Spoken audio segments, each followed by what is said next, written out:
रुड़की में आज सीबीआरआई संस्था का 79वां स्थापना दिवस बड़े धूमधाम के साथ मनाया गया।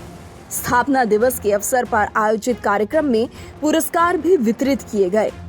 स्थापना दिवस कार्यक्रम में पहुंचे सीबीआरआई के निदेशक आर प्रदीप कुमार ने बताया कि हर दशक में सीबीआरआई ने एक महत्वपूर्ण भूमिका निभाई है। उन्होंने कहा,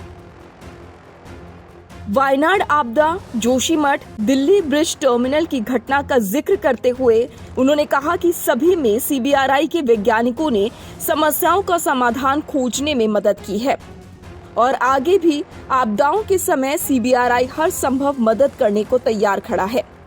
आइए आपको सुनवाते हैं क्या कह रही हैं संस्था के निदेशक और मुख्य अतिथि। श्री संगम न्यूज के लिए अपने सहयोगी आरिफ के साथ रुड़की से विनीत त्यागी की रिपोर्ट।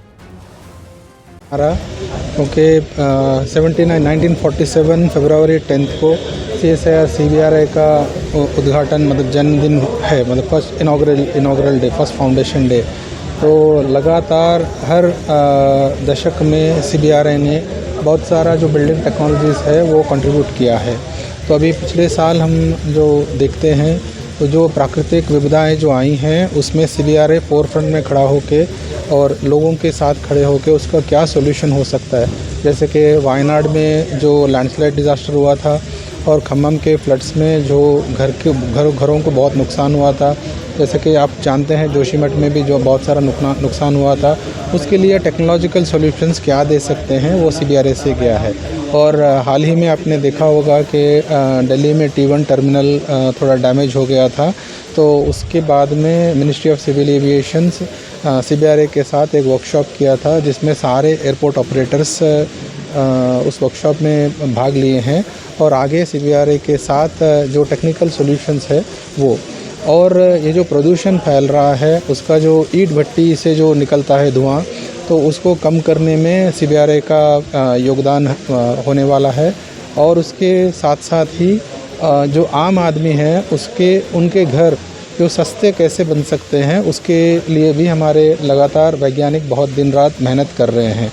तो ये कुछ ग्लिम्सेस है और अपने आप को लेटेस्ट टेक्नोलॉजीज़ के साथ रखने के लिए हम लोग बहुत प्रयास कर रहे हैं। तो हो सकता है कि जो साइंस एंड टेक्नोलॉजी के जो रिजल्ट्स है वो आम आदमी तक पहुंचने में सीबीआरआई सफल हो जाएगा। कह रहा था कि ये जो इस काम में है इसके लिए उसको लगातार रहना चाहिए, क्योंकि हमारा टेक्नोलॉजी का इतना डेवलपमेंट हो रहा है आजकल कि डिफरेंट टाइप का मटेरियल आ रहा है, डिफरेंट टाइप का टेक्नोलॉजी है। ये सारी को इस्तेमाल करके उनको और आगे बढ़ना है। हम लोग जो बनाते थे, जो बना रहे हैं, उसे आगे भी बेहतर बनाना है। इसी फोकस से काम करना है। यही सुझाव हम इन लोगों को दे रहे थे और हमारे साइंटिस्ट लोग यहाँ पे इसी काम पे जुड़े हुए हैं, इसे ही आगे बढ़ा रहे हैं।